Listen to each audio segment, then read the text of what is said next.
Hi everybody, how you doing? I'm here in the shelter because I don't feel like moving my stuff all the time from my room to the shelter, room, shelter, room, shelter, because every time I try to film when I'm outside the room, the Iranians interrupt me. Every time I film here, they don't bother.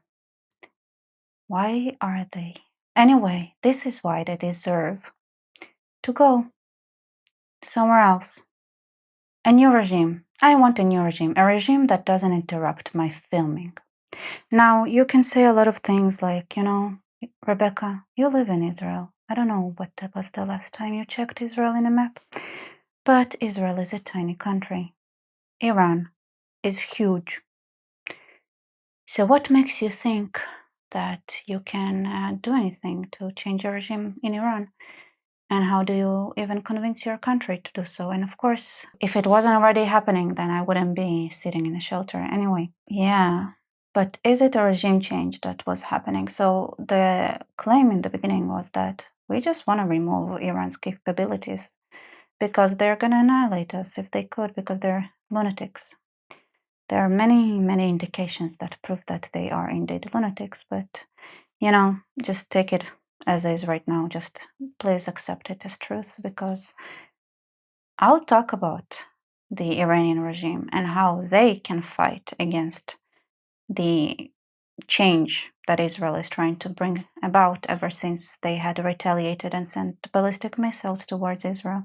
Where Israel was now, you know what, we were playing nice. We were like, we're only going to get the nukes, cripple the ability to manufacture ballistic missiles, and then you can go ahead and do your thing. You do you. Just, we don't want a country that orchestrated a firing around us and, had the amazing idea of giving weapons and ballistic missiles to a group that, like the Houthis, okay, they're all gut-eating, not the most impressive people. And obviously Hezbollah and Lebanon and Ring of Fire around us. So you should not have nukes. So, but we could have been nice and ended there. But now that you had retaliated and sent all those ballistic missiles, no, we're going to go all the way. So that is the story as it is presented. But okay, the operation name is a Rising Lion.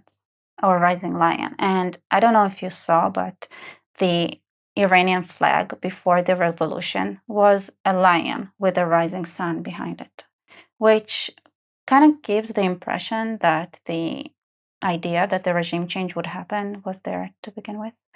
And especially if you look at that clip from 2003, Netanyahu talking about a possible regime change in Iran. It's not a question of whether you'd like to see a regime change in Iran, but how to achieve it. Iran has something that Iraq doesn't have. Iran has, for example, 250,000 satellite dishes. It has internet use. I once said to the heads of the CIA when I was prime minister that if you want to advance regime change in Iran, you don't have to go through the CIA cloak and dagger stuff. What you want to do is take very large, very strong transponders and just beam Melrose Place and Beverly Hills 2050 and all that into Tehran and into Iran, because that is subversive stuff. They watch it, the young kids watch it, the young people, they want to have the same nice clothes at the same houses and swimming pools and so on. And I'm gonna tell you a little secret. It's more likely than not that Israel had tried to encourage a regime change in Iran, inside Iran for decades maybe now, and it didn't work. The Iranian regime is, it's a country that invaded the game chess. So they know how to play chess, and the Iranian regime is very smart, and it was not that easy to make any changes within the regime. They had an iron grip. So Israel had decided to strike, mostly because they almost have nukes now, so there is no other option. It's like the last hour. And I actually wrote down different methods and things that Israel could do and is doing, because Israel had done a good amount of things already to change the regime. Moments ago, Israel launched Operation Rising Lion, a targeted military operation to roll back the Iranian threat to Israel's very survival. So, how to change a regime is a very popular discussion right now among Israelis and people who do geopolitics in Israel and the Israeli media. And everybody has their own suggestions on how to do it. And I wrote a lot of those suggestions down, and I really love them. They are good suggestions, and actually want to go through them. But then I thought, like, you know what? It's actually harder to do that than just asking ChatGPT to think for me. So let me do that for a second. See what ChatGPT is saying and suggesting. So, ChatGPT, if you were Israel and you wanted a regime change in Iran, how would you go about it? All right, this is what ChatGPT is writing. Let's approach this as strategic, hypothetical, like it's not happening, like a simulation of how a state might think if Israel were aiming to induce regime change in Iran, which is not official policy, for the record. Thank you. Yeah, I mean, it's kind of not official. You're right. Iran is large, nationalistic, and its regime has deep control mechanisms, but that doesn't mean it's invulnerable. Here is a breakdown of what such a strategy might look like across multiple fronts. So, narrative warfare, psychological and information ops undermine the regime's legitimacy because they actually should not have any legitimacy. They have torture facilities. They're awful. Like, why would they have? Anyway, exploit historical resentment, executions, crackdowns, Masha Amini, empower dissidents, support platforms like Iran International and other exiled media to amplify voices inside Iran. درود بر شما. من در تهران، در مرکز تهران زندگی میکنم. مردم خوشحالن از این جنگی که شروع شده و امیدوارن که با کمک ارتش اسرائیل اتفاقات خوبی رقم بزنن. برای مقامات جمهوری اسلامی هیچگاه مردم ایران اولویت نبودن و یه سپر دفاعی بودن و گروگان. 47 سال اینجوری بوده. الان دیگه داره برمیگرده و مردم ایران به کمک اسرائیل دست بالاتر برد. من در تهران زندگی میکنم. اوضاع خیلی به هم ریخته است. آدم ها هم خوشحالن هم خیلی ناراحتن. خوشحالن از اینکه شاید داری اتفاقی برای کشورشون میفته و از اون حالت خارج بشن که یک آلترنتیوی باشه بتونه حمایت کنه از کشور. از طرفی ناراحتن، میترسن شاید بدتر از قبل بشه چون نمیدونن قرار چه اتفاقی بیفته.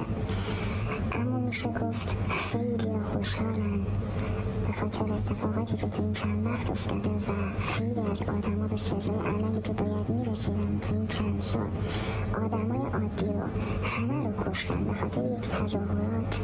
خیلی میشه گفت خوشحالن از این قضیه. Promote nationalist nostalgia, remind Iranians of the Shah era's relative freedoms, especially among youth and diaspora. Obviously, they don't remember, so you can tell them whatever. But, like, for the record, like, this Shah, Reza Pahlavi, is probably going to support freedoms. Like internal contradictions, encourage and amplify elite infighting, IRGC versus clergy versus politicians. And by the way, in Shia Islam, which they all follow, the Imam is like a god, so there is absolute loyalty and like absolute, they listen to whoever the Imam is, absolutely. Even though they have those disputes between them, they all align when it comes to the Ayatollah. But unfortunately, or fortunately, he is stuck in a bunker, unable to communicate because he's having a mental breakdown right now, so I guess they're back to fighting. All right. Economic disruption, which is weaken regime resources without hurting people too much. Sanction IRGC-linked companies specifically. Expose corruption. Leak documents showing regime elites getting rich while regular people suffer.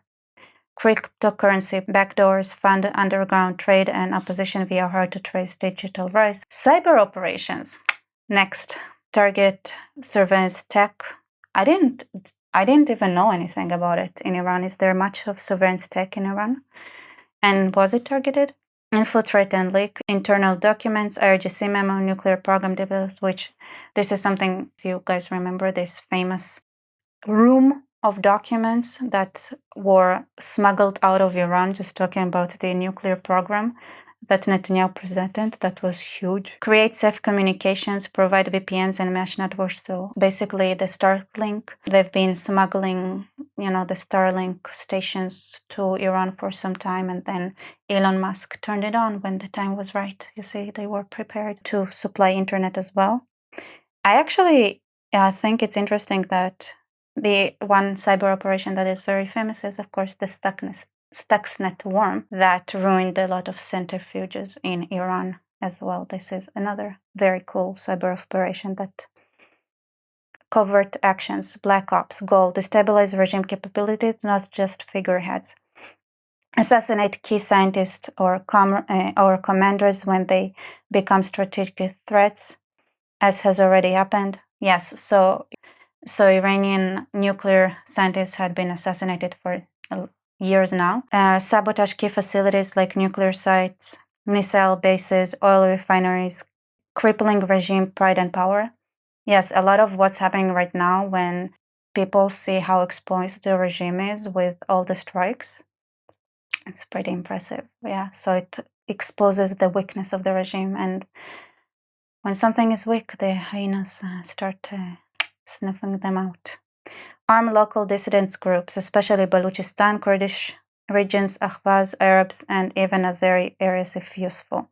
This is the one thing that I think right now is a bit problematic, because that might destabilize Iran too much, and Israel at this point would rather have an Iran that could be a strong ally to Israel rather than turning it into a civil war and chaos, which I think would really happen in the case that the regime doesn't change. And I want to make a video talking about it, like what would happen if the regime doesn't change. And I think that is exactly what would happen. So a lot of the regime is trying to convince the Iranian people that if there is a regime change, that there would be chaos and civil war. But I would actually caution and say that actually it might be the other way around.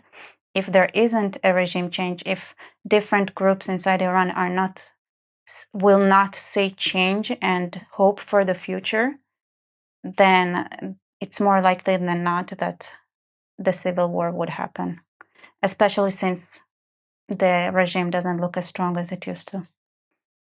Support multi-ethnic resistance coalition, turn Iran's diversity into its weakness and for the regime. Coordinate with exiled groups, not just the monarchists like Reza Pahlavi's followers, but also the Kurds, Baluchis, and Ahvazis. Okay, so right now, from what I know, actually there is more of an attempt to unite all these factions, and there is no trust. There is no trust between minorities in Iran, maybe because of cases where, how do I say it, the government, they target minorities now like crazy, just so you know. All right, international legitimacy game, goal, make regime look isolated and irrelevant, which is really happening. You can see that the UN, the EU, the Arab states promote resolutions supporting Iranian people's rights.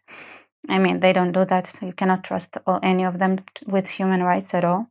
Expose alliances with Russia and China as colonial exploiters of Iranian resources. That's important. I don't think it's been done enough. And Turkey is missing, because Turkey is also doing the same thing, just with gas. Align with the Iranian diaspora, especially in Europe, Canada, and Los Angeles, huge influential hubs.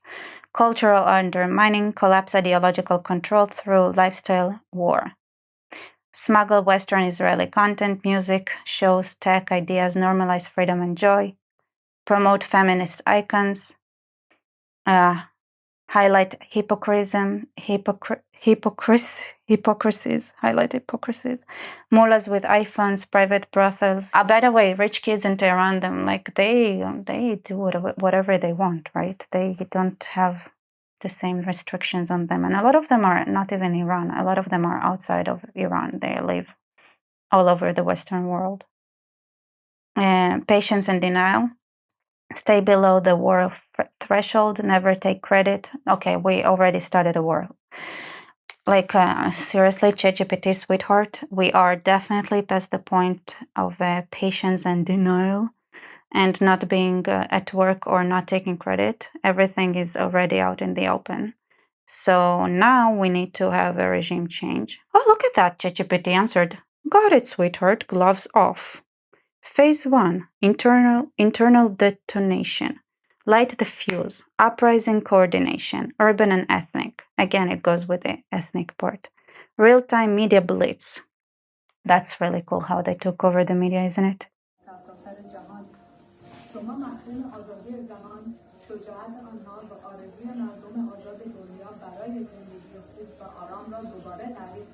فعلا نمیخوام عوض کنم ساکت این لحظه شما به خیابان‌ها بروید بر آینده خود تسلط کنید این در دستان شما و ممکن است حکومت در حفاظت از حریم هوایی ایران شکست خورد. حکومت خب این الان چجوری میخواید نشون بدید شبکه‌ای که اونجا آرم شیما می‌بینید آرم این ببین میتونی بزنی یک چیز آنتن صدا سیما نماهواره دو بزنم بزن دو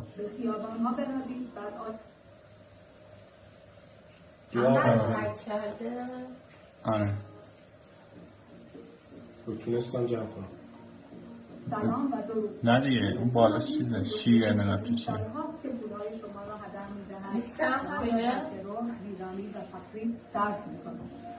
چه در خارج از کشور و چه در داخل آن آنها میلیاردها دلار را صرف توسعه موشک‌ها و برنامه‌های تسلیحات هسته‌ای می‌کنند به جای اینکه در زیرساخت‌های آموزش و پزشکی برای رفاه چیزی نداری آنتن ایرانو چرا در کسی پوشیده نیست که چند روز پیش این وضعیت شروع به تغییر کرد افسران ارشد نیروهای Strategic surgical strikes cut the head. Oh, they cut off many heads. Hit IRGC strongholds. Yeah, got it. Undermine Basij parliamentary forces. They hit the Basij headquarters.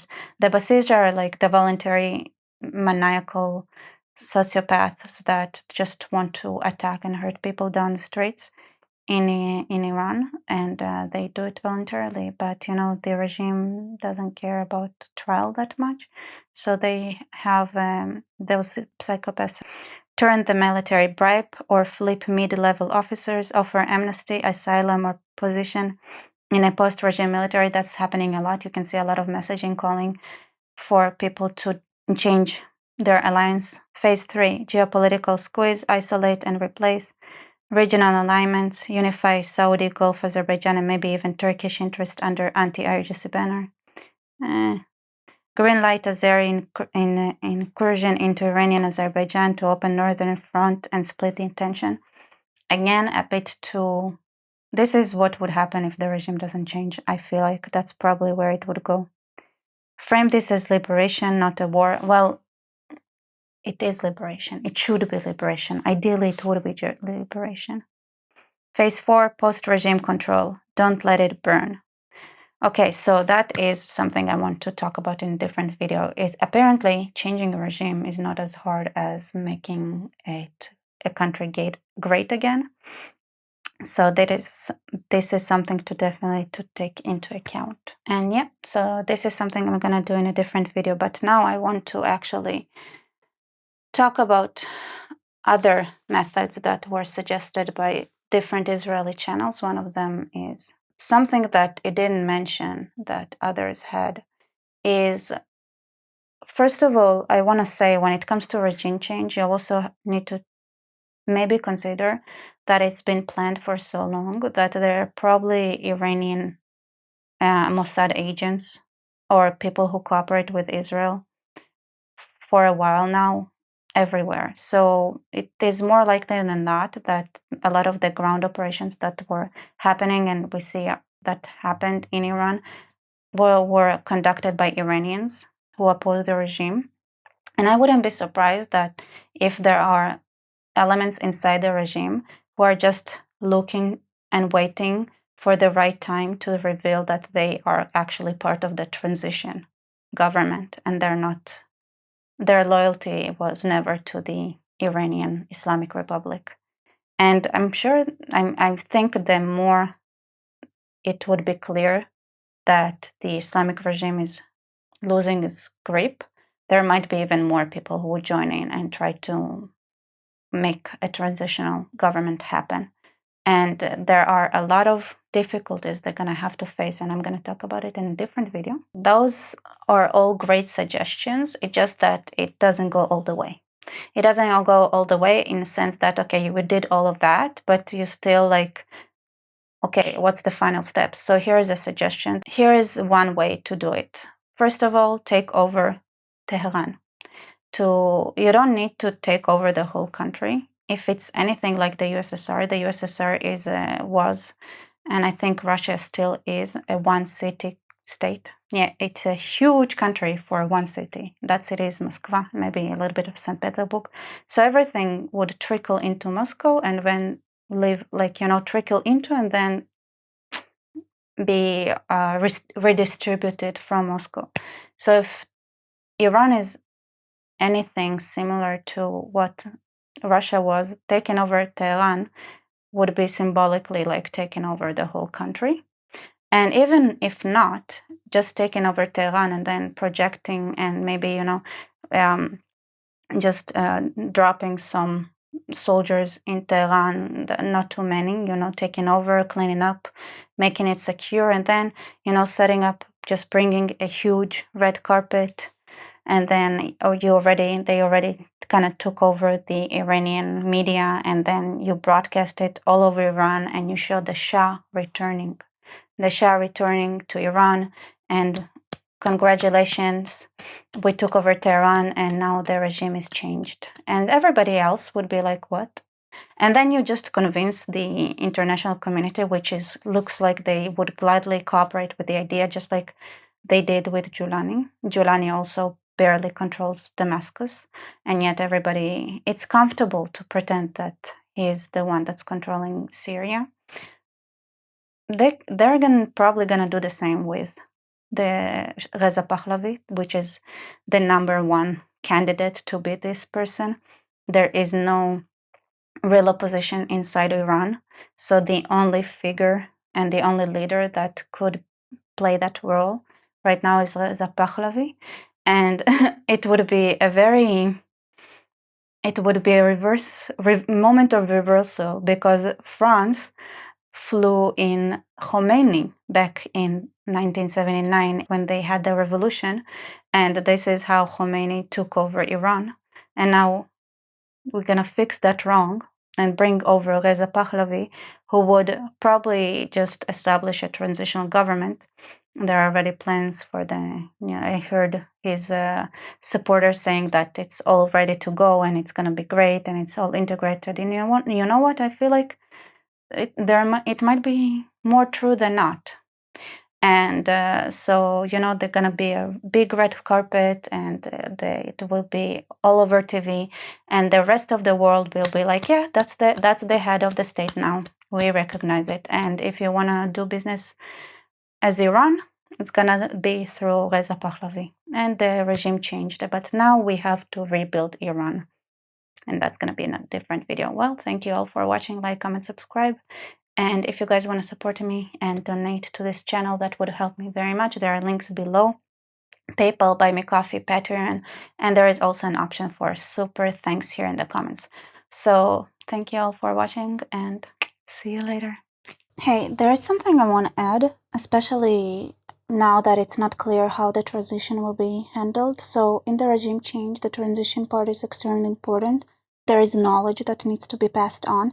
And I want to say a lot of government members, IRGC members, their families are not in Iran. And originally, one of the ways that were suggested, that I didn't mention, I think, on my channel, but in private talks, to pressure the government in Iran is by expelling their family members who live abroad. Now I want to say, I think we should not expel them, but we should hold them hostage. Yes, I think all is fair when you have to save a country from maniacs who shouldn't be in the West to begin with. And here's the deal. Play nice, give the information that's needed, cooperate, and your family is gonna be safe, and your family members are gonna keep being the privileged assholes that live in the West while their country suffers assholes they are.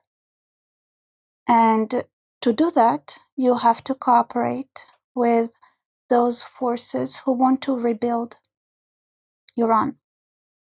Now it's a question whether this should be in the regime change phase or the rebuilding phase, but anyway, that is something that is undeniably required for a regime change to happen. You see, we're not talking about collapsing the country, which what would actually happen if the regime would stay.